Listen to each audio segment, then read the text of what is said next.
Corazón como bomba. Para poder hablar del corazón como bomba se refiere básicamente a su función mecánica. El corazón tiene varias funciones, pero antes debo, digamos, que empezar por esta etapa, ¿no? Nosotros ya sabemos la anatomía del corazón, pero me interesa hablar del sistema de citoconducción. El sistema de citoconducción comienza a nivel del nodo sinusal, sigue por las vías internodales anterior, media y posterior, llega al nodo auriculoventricular, sale el haz de His, la rama derecha, la rama izquierda hacia el ápex, luego sigue la fibra de Purkinje que va a llegar hasta las bases. Entonces, este sistema de citoconducción cardíaca es un músculo especializado, pero es un músculo especializado no en contraerse, sino en trasladar impulsos nerviosos. Entonces, ¿qué pasa? El corazón tiene múltiples funciones, múltiples fenómenos, y el primer fenómeno que se debe activar es el fenómeno eléctrico, y el fenómeno eléctrico está dado por este sistema anatómico del sistema de citoconducción. Se activa el nodo sinusal, traslada a través de las vías internodales hacia las aurículas, se contraen las aurículas y sigue toda la cascada. Entonces, el primer fenómeno que se da en el corazón no es un fenómeno de sístole y diástole, contracción, diástole relajación. El primer fenómeno que se da es el fenómeno eléctrico, y responsable que se dé primero el fenómeno eléctrico es el sistema de citoconducción. Pero ojo, el sistema de citoconducción tiene dos traducciones: se despolariza y se repolariza. Pero lo que voy a hablar en este capítulo es el fenómeno mecánico, o sea, lo que sigue después del fenómeno eléctrico. No confundir. Sí, ¿por qué entonces, doctor, vamos a hablar del fenómeno mecánico, sístole y diástole, de la contracción y relajación del corazón, básicamente del músculo ventricular izquierdo, que es lo que el Guyton precisa, y no hablo primero del fenómeno eléctrico, que es el sistema de citoconducción por el cual usted comenzó? Por propósitos didácticos, si ustedes no conocen muy bien cómo es la mecánica, el fenómeno mecánico, va a ser muy difícil que conozcan el fenómeno eléctrico. Por eso es que se invierte el fenómeno, la situación didáctica. Entonces, tenemos que hablar primero del ciclo cardíaco. El ciclo cardíaco son los fenómenos. Ojo, pero recordar, fenómenos son un montón de fenómenos que ocurren en el corazón. ¿Cuál era el primer fenómeno que se daba gracias al sistema de citoconducción que acabamos de hablar? El fenómeno eléctrico. ¿Qué fenómenos de ciclo cardíaco voy a hablar? Ahorita voy a hablar del fenómeno mecánico. O sea que primero hay una activación del fenómeno eléctrico, luego una activación del fenómeno mecánico, sístole y diástole. Eso se traduce en ¿qué? En un fenómeno sonoro que se ausculta, y finalmente es que se puede graficar en un papel que viene a ser el electrocardiograma, que es motivo de otra conferencia. Entonces, el ciclo cardíaco son los distintos fenómenos, miren cuánto he hablado, que ocurren en el corazón, que va desde el comienzo de un latido hasta el comienzo del siguiente latido. Son 4 fenómenos: el fenómeno eléctrico, fenómeno mecánico, fenómeno hemodinámico y fenómeno sonoro. Entonces, el fenómeno mecánico, que es el que vamos a hablar, tiene dos fases: la sístole y la diástole. Ahora, el ciclo cardíaco normalmente, el corazón late 100.000 veces al día, generalmente tiene 36 millones de latidos al año, y cuando uno llega a los 70 años lo habrá hecho como 2.5 millones de veces. Pero esto varía, pues en cada persona son estimados, son rangos. Va a variar si uno es deportista, va a variar la esperanza de vida, va a variar de una persona que tiene enfermedades patológicas, cardiovasculares, no va a ser lo mismo. Solamente es para que se den una idea que en condiciones normales cómo es que la actividad cardíaca se da. Entonces, el ciclo cardíaco, recuerden que vamos a hablar no del fenómeno eléctrico, sino del fenómeno mecánico. El ciclo cardíaco, concretamente el fenómeno mecánico, tenemos la sístole y la diástole. Entonces, ¿cuáles son las fases del ciclo cardíaco? Fenómeno mecánico, sístole y diástole. Sístole, contracción, y diástole, relajación. Pero este sístole y diástole tiene a su vez subfases. Entonces, nosotros tenemos que existe, por ejemplo, la sístole, como es un círculo y puedo empezar en cualquier punto, como lo vamos a ver. Puedo comenzar acá, contracción isovolumétrica, eyección o expulsión, corresponde a la sístole. Y miren cuántas subfases tiene la diástole. Normalmente, solamente el fenómeno de sístole de contracción ocurre en un menor porcentaje de tiempo. Ahora, si ustedes se van al libro texto, que viene a ser el libro de Guyton, y van al capítulo 9, concretamente a la figura 9.7, ustedes van a encontrar acontecimientos del ciclo cardíaco para la función del ventrículo izquierdo. Recuerden, lo he puesto de grande, lo he puesto en mayúscula, función del ventrículo izquierdo. Yo no voy a hablar del ciclo cardíaco, yo no voy a hablar de la subfase o de la fase sístole y diástole y sus subfases a su vez de la aurícula derecha, de la aurícula izquierda, del ventrículo derecho. No, vamos a hablar básicamente del ventrículo izquierdo. Doctor, ¿y por qué el ventrículo izquierdo? Primero porque es el que tiene la mayor masa miocárdica. Segundo es la que digamos que es el músculo encargado de bombear desde el ventrículo izquierdo hasta irrigar hasta el dedo gordo del pie. Le falla el músculo ventrículo izquierdo y vienen todas las alteraciones de manera general que descompensan al ser humano. Entonces, para una cuestión dietética se evalúa mucho mejor el ventrículo izquierdo, ¿no? Y donde la mayor parte de los infartos pueden ocurrir en esta zona por la gran extensión que tiene. Entonces, miren, si vamos a hablar de función del ventrículo izquierdo, vamos a hablar de dos fases del ventrículo izquierdo. Recuerda que todo lo que vamos a hablar acá es ventrículo izquierdo. Vamos a hablar de la sístole, que van a ser estos dos periodos. ¿Y la sístole cuántas subfases tenía? Dos, contracción isovolumétrica y eyección. Y vamos a hablar de la diástole, ¿no? Que también tiene subfases. ¿Cuáles son? Relajación isovolumétrica, llenado rápido, diástasis, y una subfase que se llama sístole auricular, porque justo coincide con la sístole de la aurícula en ese momento. Pero obviamente estoy hablando del ventrículo izquierdo. Y como es un círculo, recuerdan que era un círculo, regresa nuevamente a contracción isovolumétrica y esto se extiende. Entonces yo puedo hablar en cualquier momento de esto. Pero el gran olvidado es el tiempo. O sea, miren, la flecha que va de izquierda a derecha me habla de del tiempo que se expresa en segundos en un electrocardiograma. Tengo claro, por ejemplo, que la contracción isovolumétrica tiene un periodo de un periodo de tiempo muy corto, la eyección más grande, y así la relajación, llenar rápido. Entonces, el tiempo también es importante, porque si se prolonga la relajación isovolumétrica, algo está pasando. No debe tener un tiempo corto, no debe ser largo. Bueno, y función del ventrículo izquierdo, ¿de qué, doctor? Podemos evaluar la presión del ventrículo izquierdo. Podemos evaluar los volúmenes que ocurren en el interior, volúmenes de sangre, fenómeno hemodinámico del ventrículo izquierdo, fenómeno eléctrico registrado en un electrocardiograma y la parte sonora al fenómeno sonoro, los ruidos cardíacos que vamos a encontrar. Entonces, si ustedes se van al gaito, lo van a encontrar así de frente. ¿Se dan cuenta? Miren la contracción isovolumétrica y la eyección. Miren la canción. Acá, esta curva de acá solamente evalúa los eventos que tienen que ver con la presión del ventrículo izquierdo. Recuerden, el izquierdo. Esta curva de azul, los fenómenos que ocurren del volumen de sangre que llega y sale del ventrículo izquierdo. Por ejemplo, acá hay una depresión de volumen durante la fase de eyección, luego aumenta durante la fase de diástole y así. Luego, ¿cómo es que esto se representa en el electrocardiograma? Y finalmente los ruidos cardíacos, que solamente acá se pueden apreciar tres. Entonces, si ustedes no lo entienden de esta manera, que es una subdivisión, yo solamente voy a hablar de esta, por ejemplo. Vamos a hablar de cada uno de los fenómenos, pero principalmente por cuestión de tiempo voy a hablar de la presión que ocurre en el ventrículo izquierdo a lo largo de la sístole, a lo largo de la diástole, o de las subfases de los diferentes eventos del ciclo cardíaco. Para eso tienen pues que conocer la anatomía del corazón. Entonces el corazón tiene dos aurículas, dos ventrículos. Ustedes saben que las aurículas son, digamos, depósitos de sangre. ¿Por qué? Porque ellos van a recibir la sangre que proviene de las venas. De la aurícula derecha, por ejemplo, llega la vena, sangre de la vena a través de la vena cava superior, de la vena cava inferior. Y de la aurícula izquierda van a llegar 4 venas pulmonares, ¿no? 2 derechas y 2 izquierdas. Entonces vamos a la aurícula derecha, ventrículo derecho, y en medio de ellos, y del ventrículo derecho que va a salir, la arteria pulmonar o tróncula pulmonar. Saber que entre la aurícula y el ventrículo derecho existen las válvulas auriculoventriculares, ¿no? Y saber que entre el ventrículo derecho y la arteria pulmonar o tronco de la pulmonar va a haber unas válvulas semilunares, unas válvulas, en este caso como que van a ser la arteria pulmonar, se denominaría válvulas pulmonares propiamente dichas. Del tronco de la pulmonar, entonces la sangre va así, de la aurícula derecha al ventrículo derecho y del ventrículo derecho hacia la arteria pulmonar o tronco de la pulmonar, que se divide en dos ramos, una arteria pulmonar derecha y una arteria pulmonar izquierda. Y como pueden ver, la arteria pulmonar derecha se localiza por debajo de la aorta, del callado aórtico, ahí está.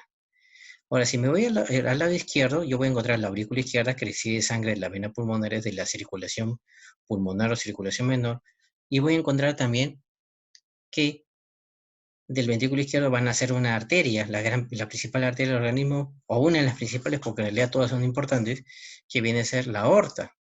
En este caso sería la aorta ascendente, que justo, si ustedes ven su relación anatómica, pasa por detrás de la arteria pulmonar, rodea, y luego se encurva, forma el famoso callado aórtico que rodea la arteria pulmonar derecha y luego por detrás, acá no se ve, iría la aorta descendente. Entonces tenemos la aorta ascendente, callado aórtico, aorta descendente.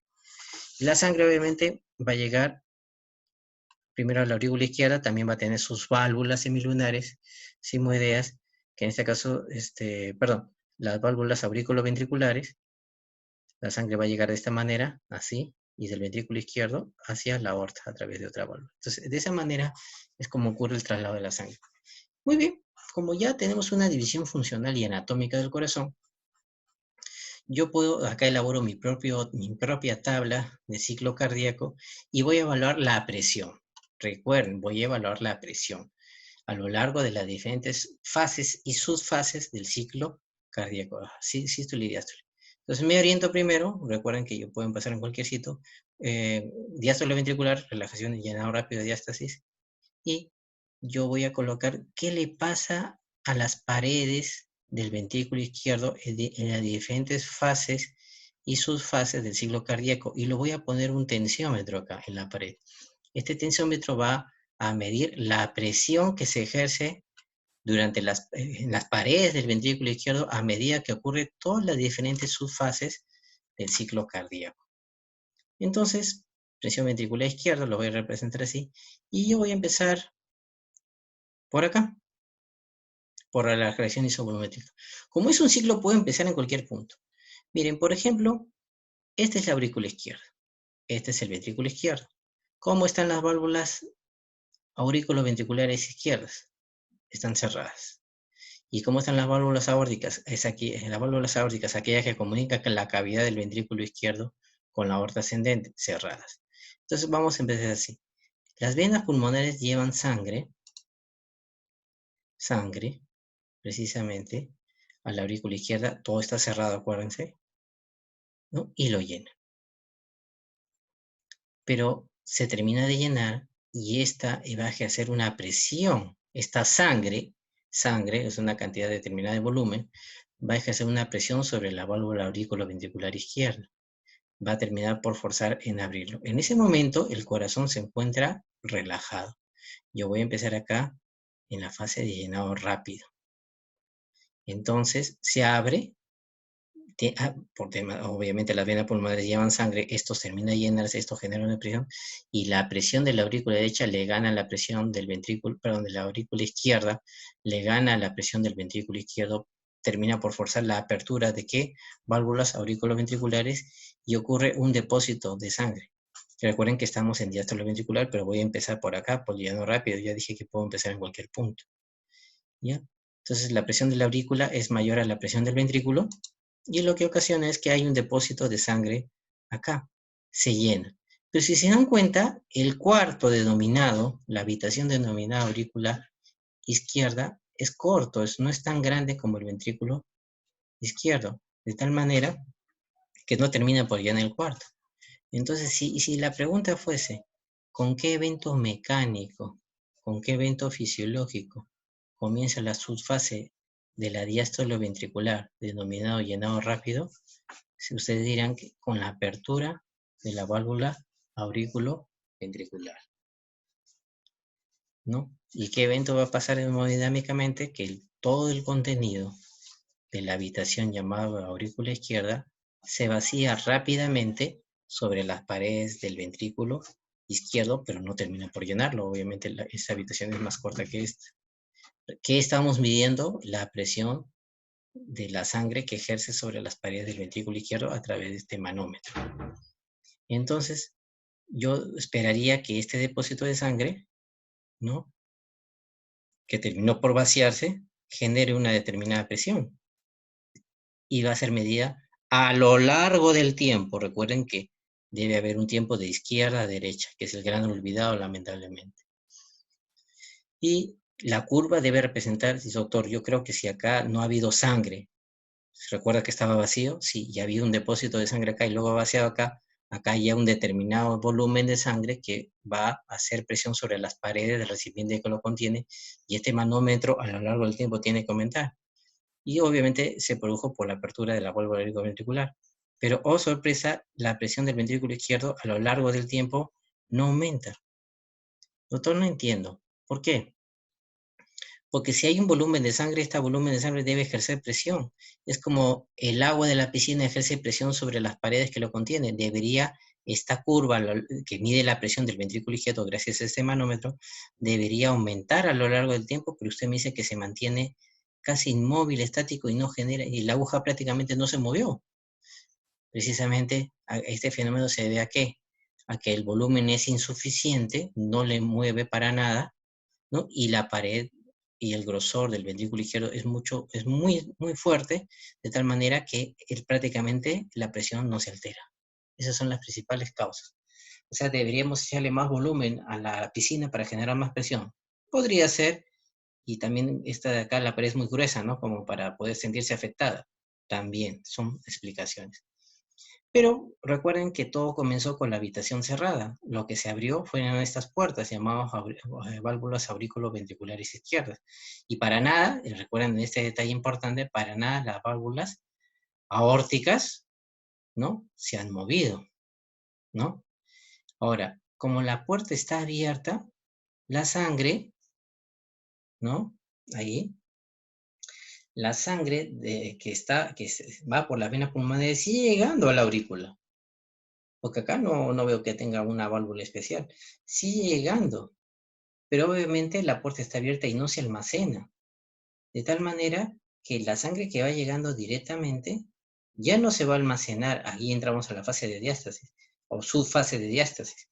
De tal manera que la sangre que llega ya no se almacena acá porque la puerta está abierta, las válvulas auriculoventriculares izquierdas están abiertas.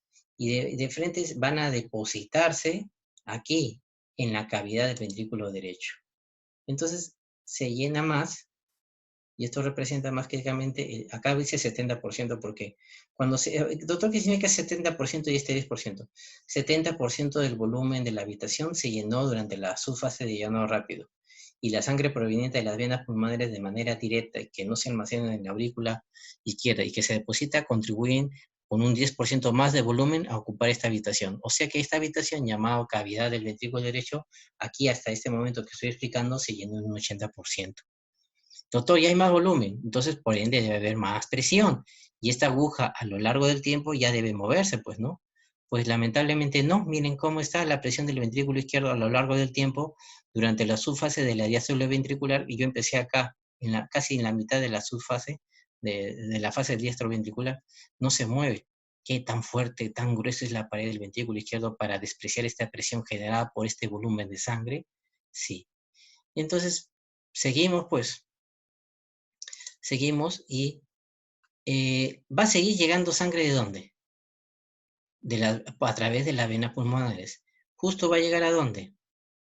A la luz de la aurícula izquierda. Y en ese momento, o sea, ya estamos entrando acá, justo cuando la sangre está llegando a las venas pulmonares, llegue la luz de la aurícula izquierda y no se va a depositar, sino va a llegar, justo en ese momento ocurre la sístole auricular. Se contrae las paredes ¿de quién?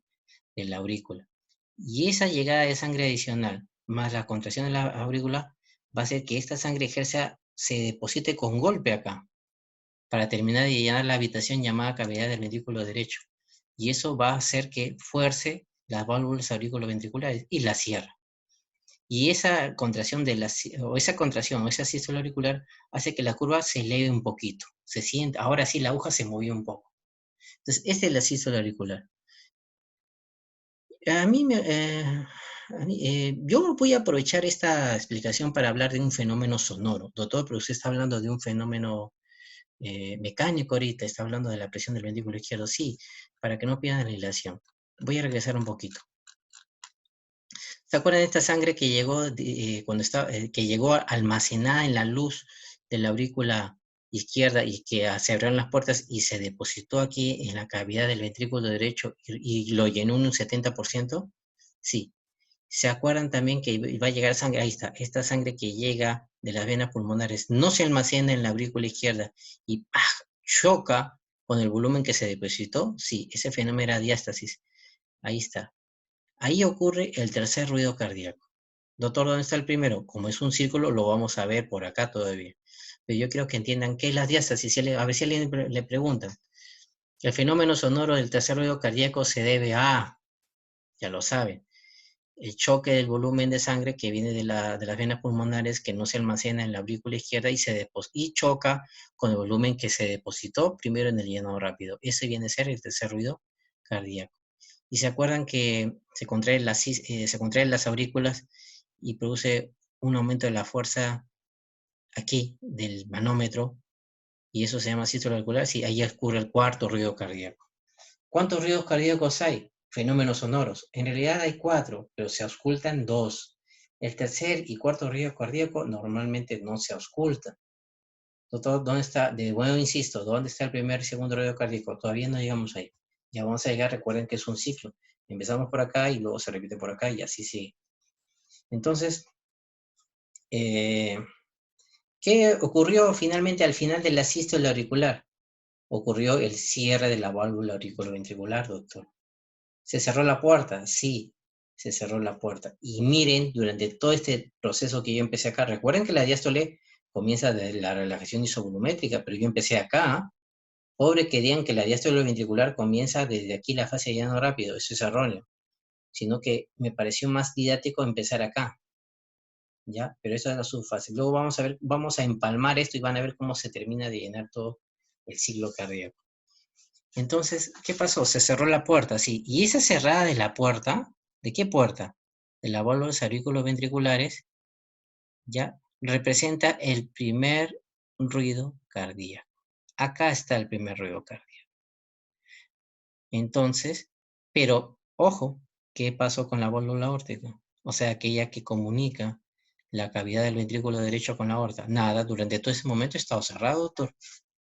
Acá es un juego de presiones. Entonces, empecemos acá. La diástole ventricular termina ¿con qué evento sonoro? Con el primer ruido cardíaco. ¿Qué representa el primer ruido cardíaco? El cierre de la válvula auriculoventricular izquierda. Ah, estoy hablando del ventrículo izquierdo, sí. Muy bien. En ese momento, porque recuerden que esto de acá es lo mismo que acá, recuerden que damos la vuelta nada más, es un ciclo, ¿no? Entonces, yo podría decir que la fase de diástole termina con el primer ruido cardíaco y la fase de diástole termina con el primer ruido cardíaco y la fase de sístole comienza con el primer ruido cardíaco, lo que no finaliza porque acá ya va a empezar a tener presión. Entonces nosotros vamos a hablar, acá está el otro 20%. Miren, todo este proceso que les he explicado dura ¿cuánto? Medio segundo.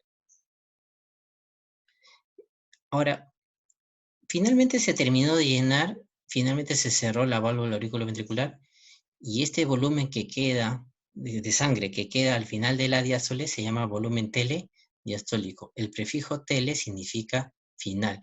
En el gaito quizás no lo encuentren tanto como volumen telediastólico, sino dicen volumen diastólico final.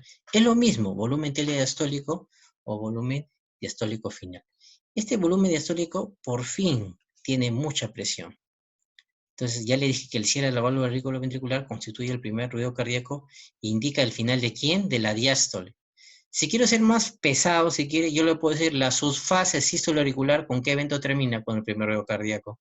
¿Es correcto? Claro, porque pertenece a la diástole ventricular. Ahora sí, vamos a empezar ahora a hablar de la sístole ventricular, que ya sabemos que empieza con el cierre de la válvula auriculoventricular. Y yo sé que la sístole ventricular tiene dos subfases, la contracción isovolumétrica y la fase de eyección o expulsión. Uno que es más corto y otro que es más largo. Ahora, ¿qué va a pasar? ¿Cómo se llama este volumen? Telediastólico. Y aquí en el volumen telediastólico va a empezar la contracción isovolumétrica. Eso es igual, volumen es igual. Acá, como pueden ver, el volumen de sangre ya no va a llegar, porque se cerró la aurícula, digamos, las válvulas auriculoventriculares. Pero este no se abre. Entonces, este volumen diastólico genera una gran presión. Ahora sí se terminó de llenar el vaso, pues. Y este vaso recién hace que sobre este músculo ya siente esa presión. Recién cuando se llena todo. Gracias al volumen diastólico, ahora sí este manómetro va a medir a lo largo del tiempo un aumento de la presión. Acá simplemente, para enfatizar, y comienza a aumentar la presión acá. Pero miren, ¿por qué se llama? Y esto comienza a contraerse. Cuando el músculo ventricular siente presión, comienza a contraerse para poder eliminar el volumen que le llegó hacia la aorta. Pero en ese momento no lo elimina. Primero, durante un periodo corto de tiempo, comienza a aumentar la presión, pero sin eyectar volumen, pero tampoco recibiendo. Por eso se llama isovolumétrica. ISO es igual. Con el mismo volumen, ejerce una presión y esta pared responde, este músculo ventricular responde contrayéndose sin abrir nada más, hasta llegar, según el Gainto, recuerden que estamos hablando del ventrículo izquierdo, a una presión de 80 milímetros de mercurio. Recién ahí, cuando llega a 80 milímetros de mercurio, la presión generada por el volumen telediastólico del ventrículo izquierdo, le va a ganar a la presión de volumen que está a nivel de la aorta y va a forzar la apertura de esta válvula. Cuando llega a 80 entonces, lo que va a ocurrir es que la presión que ejerce sobre el músculo ventricular se llama precarga. Esta es una pregunta, este es un dato bien importante.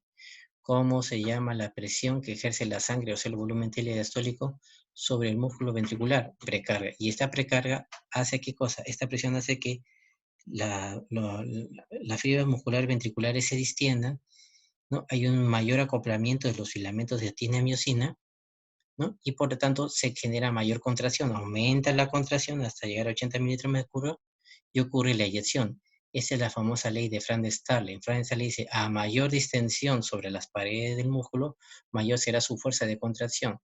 Entonces, ¿cómo se llama la presión que ejerce el volumen telediastólico? Precarga. Precarga de presión, y la presión generada por volumen. Recuerden, si no hay volumen, no hay presión, y si no hay presión, no hay fórmula o ley de Frank de Starling. Entonces, le va a ganar y se va a abrir la válvula, en este caso, la válvula aórtica.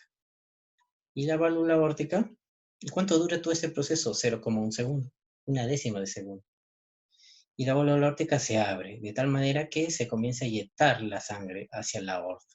Por eso es que cuando comienza la subfase de eyección-expulsión, cuando se abre la válvula aórtica, ¿no? Y el músculo se encontraba a este nivel, por eso yo puse esta línea punteada. Ahí está relajado, pero cuando se contrae, se acortan sus fibras. Miren cómo es que se aleja de esta línea de base inicial para tratar de expulsar la mayor cantidad de sangre hacia la aorta, ¿no? Esa es una contracción definitivamente. Y para que ya se deje llenar acá y pase a la aorta. Entonces, este fenómeno se llama de eyección-expulsión. Entonces, durante un primer momento, la presión, la fuerza que tienen las paredes del ventrículo es mayor porque está tratando de expulsar la mayor cantidad. Pero a medida que se va quedando vacío, la presión cae. Claro, pues recuerden que esta de acá, este manómetro, mide la presión que ejerce la sangre sobre las paredes del ventrículo. Entonces, en un primer momento de la eyección, el músculo se contrae de tal manera que se aleja de su base inicial de aquí punteada, trata de eliminar la mayor cantidad de sangre hacia la aorta, pero a medida que se va quedando vacío, la fuerza, que la presión ventricular que estamos midiendo, va cayendo, es lógico. De tal manera que se está quedando vacío y en este momento no le está llegando nada de sangre al corazón a través de la aurícula. Ojo, miren ese detalle. ¿Y qué va a pasar? Estos son datos, ¿no? Que hay una parte de protodiástole que es una, digamos, que es la parte donde ya comienza a caer la presión del ventrículo izquierdo a medida que se va vaciando hacia la aorta, ¿no? Se cierra la válvula aórtica, porque ya prácticamente se queda vacío, se cierra, y esto se llenó. Pero nunca bota todo, nunca elimina todo, queda algo de volumen. Y este volumen de sangre que queda al final de la diástole se llama, perdón, de la sístole, se llama volumen telesistólico. Que más o menos este volumen telesistólico es dependiendo del libro que lean, es de 45 a 50 milímetros de sangre en este caso. Entonces, la presión de la aorta ya le gana a la presión del ventrículo izquierdo y ahí queda un poco de volumen telesistólico. Si el corazón fuese incompetente, no elimina adecuadamente, yo no sé porque es un corazón cansado, es un corazón hipertenso, es un corazón infartado, lo que quieran. ¿Cómo creen que será el volumen telesistólico? Tele final, sistólico al final de la sístole. ¿Va a ser de 45 o va a ser mayor? Doctor, si usted dice que trata de eliminar la mayor cantidad de volumen, yo creo que este volumen debe ser menor. por supuesto, pero si está infartado, no bombea adecuadamente, no va a poder eliminar todo el volumen de la aorta y el volumen telesistólico en condiciones patológicas es mayor. Entonces no se confundan. Entonces cuando ocurre el fenómeno de eyección, trata de eliminar la mayor cantidad de volumen. Siempre va a quedar algo. Por eso se llama telesistólico. Normalmente es de 45 a 50 mililitros. Pero si el corazón no es muy competente, no tiene una buena capacidad, ese volumen definitivamente no va a irse a la aorta, sino se va a quedar en la cavidad del ventrículo izquierdo y será mucho mayor. ¿Ya? ¿Qué le queda al corazón? Entonces, esta apertura de la válvula aórtica, este cierre de la puerta, viene a constituir el segundo ruido cardíaco. Entonces, la sístole termina con el vaciamiento hacia las aortas, si es verdad, hacia los grandes vasos, o si quieren, con el cierre de la válvula aórtica. Y ese cierre, esa viene a ser el segundo ruido. Entonces ya tenemos nuestros ruidos primeros. Entonces, el primer ruido, ya sabemos que era el cierre de la válvula auriculoventricular, y el segundo ruido viene a ser el cierre de la válvula aórtica. ¿Y qué le queda ahora al corazón? El corazón no le va a llegar nada de volumen. Miren, esta válvula sigue cerrada. Y esta se cerró, obviamente. Entonces, ahora el corazón va a regresar a su posición inicial y con la misma cantidad de volumen que quedó, 45 mililitros, y la fuerza acá lo va a medir, va a ser menor. Por eso se llama relajación isovolumétrica. Durante este tiempo que el corazón regresa a su estado basal, la presión no puede subir, pues tiene que caer la presión. Y mientras tanto, ¿qué está pasando? Es un círculo. Se está llenando la aurícula a través de las venas pulmonares, ¿no? Le va a ganar a la presión nuevamente acá y regresa a su estado basal, y eso se mide de esta manera así, va cayendo. Eso se llama relajación isovolumétrica. Entonces la relajación isovolumétrica forma parte de la diástole. Comienza con el cierre de la válvula aórtica. Si yo quiero hacer un juego de palabras durante el examen y digo, ¿será verdad que la diástole ventricular comienza con el segundo ruido cardíaco? Verdadero. ¿Será verdad que la subfase de la diástole ventricular comienza con el cierre de la válvula aórtica o segundo ruido cardíaco? Verdadero. Miren cuántas preguntas se pueden sacar de acá. Y ya tengo todo mi ciclo cardíaco desarrollado. Y ojo, yo solamente he hablado de esta curva ahorita. Eso es lo que acabo de explicar del ciclo cardíaco. Nada más. Que tiene que ver con la presión ventricular. Muy bien. Ahora, si quiero hablar de volumen, es facilito. El volumen lo mido no en presión, en milímetros de mercurio, lo mido en mililitros. Y es casi igual. Por ejemplo, acá voy a empezar con la fase de llenado rápido. ¿Qué pasa con la cavidad del ventrículo izquierdo? Primero se abre la válvula auriculoventricular, entonces el volumen aumenta o disminuye en la subfase de llenado rápido. Aumenta. Va a seguir llegando volumen directamente de las venas pulmonares sin almacenarse en la aurícula izquierda y depositándose acá, sí, y el volumen aumenta. Va a seguir llegándose en el otro lado, aquí, claro, porque va llegando sangre acá y el volumen aumenta. ¿Qué va a pasar acá? En la contracción subvolumétrica, nada, el volumen sigue igual. Acá voy avanzando. Recién cuando se abre la válvula aórtica, este volumen va hacia la aorta, entonces va a haber un menor volumen en el ventrículo izquierdo, entonces el volumen cae, pues, hasta terminar de llenarse. Y bueno, siempre queda algo de volumen, se cierra la válvula aórtica y bajo este mismo, se cierra acá, y va a empezar a relajarse, ¿no? Y ya tengo mi curva de volumen de ventrículo izquierdo, que viene a ser, ¿qué cosa? Esta curva de acá que acabo de explicar. Y que tiene que ver con el primer ruido, segundo ruido, tercer ruido, cuarto ruido, y así, y luego sigue el electrocardiograma. De esta manera ya expliqué todos mis eventos del ciclo cardíaco. ¿Ya? También lo puedo explicar de esta manera, el Guyton lo explica de esta manera. Volumen del ventrículo izquierdo, presión del ventrículo izquierdo. Cuando la válvula mitral se abre, o sea, ¿cuál es la válvula mitral? La aurículo ventricular izquierda. El volumen aumenta. Hacia la derecha el volumen aumenta, hacia la izquierda el volumen disminuye. Hacia arriba la presión del ventrículo izquierdo aumenta, hacia abajo la presión del ventrículo izquierdo disminuye. Entonces, cuando yo abro, acá van a encontrar todo el periodo de llenado. Acá está la subfase de llenado rápido, acá va a estar la diástasis y acá va a estar la sístole auricular. Comienza a aumentar, ¿qué cosa? Se cierra la volumetría, la contracción isovolumétrica. La válvula aórtica se abre, obviamente la presión aumenta, pero luego disminuye y finalmente la presión disminuye hacia valores normales. Todo esto es un ciclo cardíaco. Si ustedes han leído bien la primera parte, este gráfico no tiene por qué hacerles de mucha dificultad. Bueno, lo demás solamente es para complementar y eso es lo que he querido con ustedes hablar del ciclo cardíaco.